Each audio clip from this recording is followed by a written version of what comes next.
Universe நேயர்களுக்கு எனது அன்பான வணக்கத்தை தெரிவித்துக் கொள்கிறேன் தோழர்களே. நான் முதல் நாள்ல இருந்து விஜய் கட்சி ஆரம்பித்த அந்த நாள்ல இருந்து இது ஒரு பி டீம் அப்படின்னு நான் சொல்லிக்கிட்டே இருக்கிறேன். இதை மணிக்கு ஒரு முறை நிரூபிக்கிறைய மங்குனி மன்னா அப்படின்னு சொல்லுவதைப் போலவே இந்த நடிகர் கூத்தாடி என்ற சொல்லை கையாடல் செய்த நாள் முதல்ல இருந்து நம்ம பேசுகிறோம். இல்லைன்னா நெத்தியில திருநீரோட ஒரு லெட்டர் பேட அவன் அடிக்க மாட்டான். அதற்கு பிறகு இக்குங்கிற பெயரை விடுபட்டது கூட அது ஒரு எழுத்து பிள்ளை, சந்த பிள்ளைன்னு சொல்லிட்டு வச்சுட்டு வச்சிடலாம். ஆனால் அதன் பிறகு அவர்கள் முழுக்க கமலஹாசனைப் போலவே நீங்கள் 5 ஸ்டார் ஹோட்டல்களில் மிகப்பெரிய 7 ஸ்டார் ஹோட்டல்கள்லையும் மீட்டிங் நடத்துகிற செய்திகளை பார்த்தா நமக்கு என்ன செய்தின்னு தெரியுது. இப்போ ஏன் இந்த வழக்கெல்லாம் சொல்லிக்கிட்டு வர்ற அப்படின்னு சொல்லி கேட்டிங்கன்னா, எடப்பாடி நிற்கின்ற அண்ணா திராவிட முன்னேற்றக் கழகத்தின் வேட்பாளர், முதலமைச்சர் வேட்பாளர் தொகுதியில் தாவேகா போட்டி இல்லை.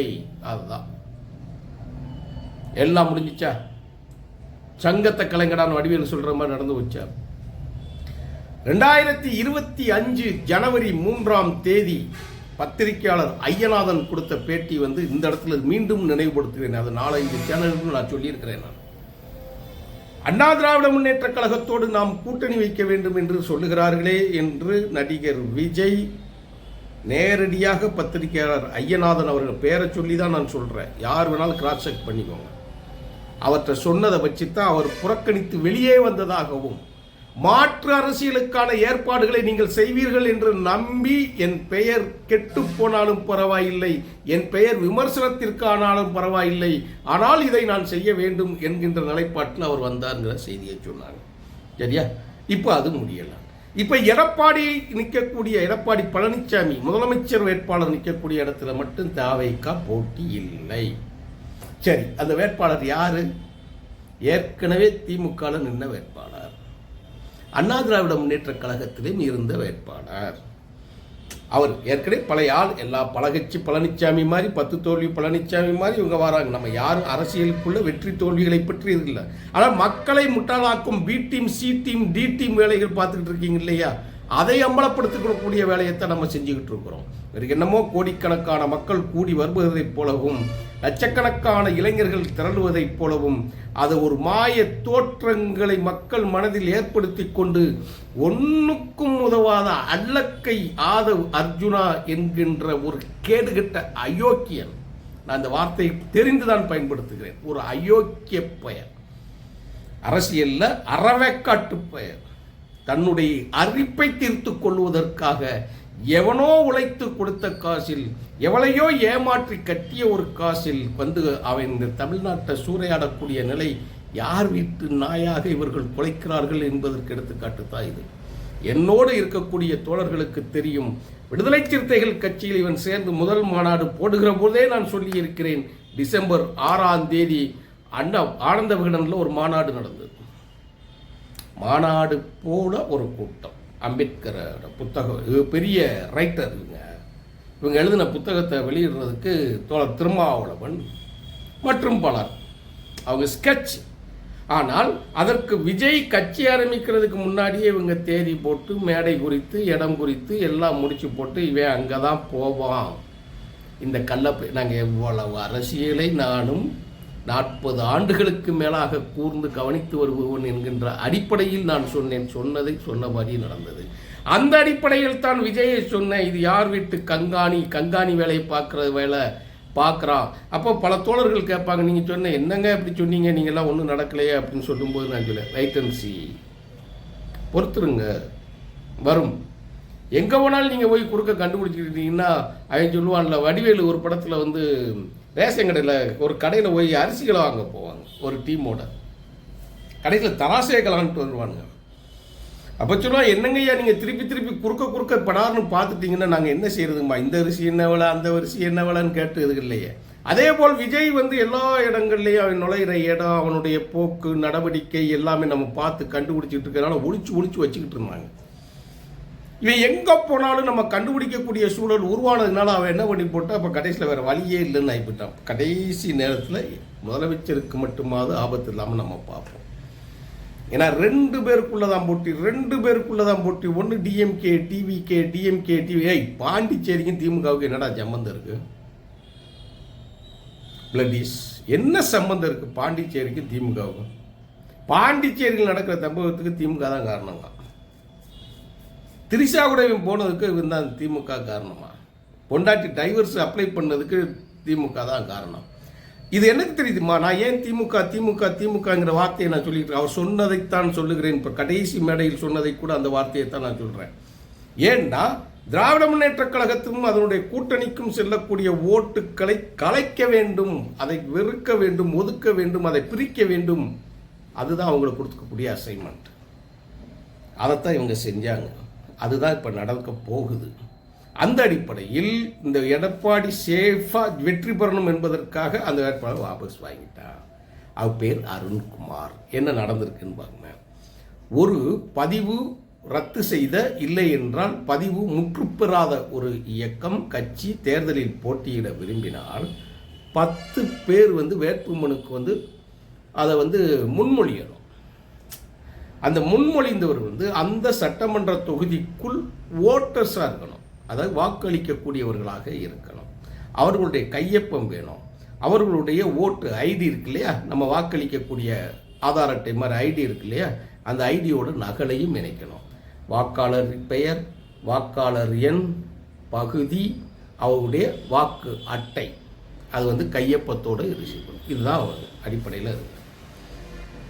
ஒரு கட்சி தானே, தெரியலையா உங்களுக்கு? அது எடப்பாடி தொகுதியில் மட்டும் 8 பேர் கையெழுத்து போட்டிருக்காங்க. வேறு 8. அப்போ மீதி 2 பேருங்க. 2 காலம் அப்போ பேலன்ஸ் இருக்கும்ல, தெரியும் இல்லையா? ஒரு நோட்டரி வக்கீல் தானே அதை செய்வாங்க. அதை அவர் சொல்லியிருப்பார் இல்லையா? இங்கே ஒன்றும் ஆட்டிக்கிட்டு கூந்தல் ஆட்டிக்கிட்டா இருக்கிறாங்கன்னா உங்கள் வேலைகள்லாம் தெரியாத அளவுக்கு. அதனால் அவருடைய மனைவி மாற்று வேட்பாளராக அறிவிக்கப்பட்டவர் திடீரென்று வெளியேறி விட்டதால் அந்த இடத்துல 2 பேர் போடலன்னா என்ன செய்கிறது? வேண்டுமென்றே இதை செய்திருக்கிறார்கள். உடனே கோச்சிக்கிட்டு ஓடி போயிட்டாங்க. யாரோட கோச்சிக்கிட்டு எங்கே ஒன்று? விஜய்க்காக திரிஷா வீடு இருக்கு, போயிடுவா. மொன்ன நீ எங்கே ஓடுவ? நீ உன் பொண்டாட்டி தானே மாற்று வேட்பாளர் அருண்குமார். அது சொல்கிறாங்க. அதெல்லாம் நல்லா ஒரு இதில் ஏற்றுக்கிட்டாச்சு. நான் 8 மணி செய்தியின், இரவு 8 மணி பதிப்பின் செய்தியின்படி தான் இப்போ சொல்கிறேன். இதுக்கு மேலே மாற்று நடந்திருக்குமா? நமக்கு தெரியாது, வாய்ப்பு இல்லை. ஆனால் அப்போ 233 தொகுதி மட்டும்தான் போட்டி. இது ஒரு திட்டமிட்ட செய்தி. அப்போ இதுக்கும் திமுக செய்தியாகுமான்னு கேட்கலாம். அப்போ நாங்கள்லாம் திராவிட இயக்கத்தை நசுக்குவதற்காக பேரறிஞர் அண்ணா, தந்தை பெரியார் அவர்களின் கொள்கைகளை உயர தூக்கி பிடிக்கக்கூடிய ஒரு சூழல் இந்த அரசாங்கம் உருவாக்கி கொண்டிருப்பதனால் அதை தடுப்பதற்காகவும் கொள்ளைப்புற வழியாக ஆட்சியை கைப்பிடிப்பதற்காக பிஜேபியோட பி டீம் தான் இவனுக்கு சொல்கிறான். இவனுக்கு ஒன்றும் பெரிய தொகுதி 150 தொகுதி வெற்றி பெறணும், 124 தொகுதி வெற்றி பெற்றால் போதும் அப்படிலாம் கிடையாதுங்க. வெறும் 30 தொகுதி வெற்றி பெற்றால் போதுங்க. எல்லாம் மேலே இருக்கிறேன் பார்த்துக்கிடுவான்னு தான் இவங்களுக்கு டீம். வேறு ஒன்றும் அசைன்மெண்ட் கிடையாது. அப்படி இல்லையா எங்கால மட்டும் காப்பாற்று. ஒரு 35 பேர், அதாவது கொஞ்சம் மைனாரிட்டியை உருவாக்கிட்டோம்னா எல்லாத்தையும் நம்ம விலைக்கு வாங்கிடலாம். அதனால தான் திமுக உள்ளும் தேமுதிகவை அனுப்பி வைத்திருக்கிறது என்று நேரடியாக நாங்கள் குற்றம் சாட்டுகிறோம். நாங்கள் நேரடியாக பேசுகிறோம், விமர்சனம் பண்ணுறோம். என் மேல் பலருக்கு வருத்தம் இருக்கலாம், என் மேல் பலருக்கு கோபம் கூட இருக்கலாம். ஆனால் எங்களுடைய ஆதங்கம், ஏன்னா நான் இந்த திராவிட இயக்கத்திற்காக போராடி அர்ப்பணித்து சிறை சென்று வழக்குகளை வாங்கி சந்தித்து பல ஆண்டுகள் நீதிமன்றங்களுக்கு நலைந்து வந்த எங்களுக்குத்தான் அந்த வழி தெரியும். நீங்கள் ஒய்யார கொண்டையாம் பிரித்து பார்த்தா ஈரும் வேணுமாங்கிற பழமொழி மாதிரி யாரோ ஒருத்தர் மேக்கப் பண்ணிட்டு வருவா, அவளெல்லாம் கொண்டு வந்துட்டு நீங்கள் போனீங்கன்னா யார் விதைத்த விதை அது? நாங்கள் பட்ட பாடு, அந்த ஆதங்கத்தில் தான் நாங்கள் பேசுகிறது. மற்றபடி இது தேமுதிகவையும் பொதுச் செயலாளர் பிரேமலதாவையும் மக விஜயகாந்த் விஜய் பிரபாங்கிற பேரையும், அந்த பேரை சொல்லக்கூடாது, தலைவர் பேரை விஜய பிரபாகரன் அப்படிங்கிற அந்த இவரையும் மைத்துனை சுதீஷை, இதான் நமக்கு வேலை, இதான் வேலை. இவங்க குஞ்சு குளவர் அது கிடையாது.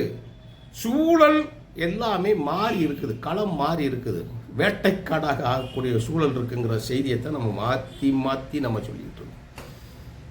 இப்போ நடந்து போச்சுல, எடப்பாடி தொகுதியில் விஜய் போட்டி இல்லை, முடிஞ்சதா? சங்கத்தை கலைச்சிட்டாம்ல. இதுதான் இப்போ வெளியே வந்துருச்சு. நீங்கள் பேசுகிறத பேசுங்கிற, நாங்கள்லாம் எதுலையும் காது வாங்கிக்கிட மாட்டோம். ஏன்னா எங்களுக்கு மான ரோசம் எதுவும் கிடையாது. அவங்களுக்கு கூலிக்கு கால்ஷீட்டுக்கு வேலை பார்த்துக்கிட்டு இருக்கிறான். நாம் இந்த நாட்டில் அன்றாட பிரச்சனைகளுக்காக அன்றாடம் போராடி மறியல் செய்து உழைக்கக்கூடியவர்கள் நாம். நமக்கு வேண்டும்பதை போராடி பெறுவதற்கு நிலைமையில தான் நாம் இன்னைக்கு வரைக்கும் இருக்கிறோம். யாராவது நினச்சி பார்த்துருப்போமா? இந்தி மொழி திணிப்பு இப்போ வரும்னு சொல்லி யாராவது நினச்சி பார்த்துருப்போமா? பெரியார் காலத்தில் 1920 காலகட்டங்களிலிருந்து 34 காலகட்டம் வரைக்கும் ஒரு பிரிவு, அப்புறம் 1945 47 வரைக்கும் ஒரு பிரிவு, 65 67 வரைக்கும் ஒரு பிரிவு, இப்போ வரைக்கும் நினச்சி பார்த்துருப்போமா? பெரியார் அண்ணா அவர்கள்லாம் நமக்கு ஒரு சட்ட பாதுகாப்பு கொடுத்து விட்டார்கள் என்று நினைச்சுத்தானே இருந்தோம். இன்னைக்கு என்ன தலையில் இடி விழுவுதா? அதற்காகத்தான் தொடர்ச்சியாக நாம் போராடி கொண்டிருக்கோம். ஏனெனில் அடுத்த நம் தலைமுறை பாதுகாப்பாக வாழ வேண்டும். அதுதான் ரொம்ப முக்கியமானது. அதற்காகத்தான் இந்த திரிசா புருஷங்கள்லாம் கள்ள புருஷங்கள்லாம் இறக்கி விடுவாங்க.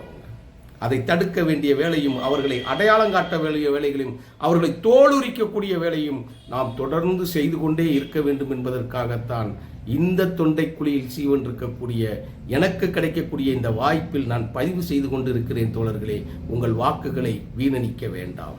கவனமாக புறக்கணிக்க வேண்டியவர்கள் சீமான் கும்பல், விஜய் கும்பல், பிஜேபி கும்பல், எடப்பாடி என்கின்ற மண்குதிரையில் ஏறி வரக்கூடிய இந்த மங்குனிகளை எல்லாம் மண்ணில் புதைத்து விடுங்கள். நன்றி, வணக்கம் தோழர்களே.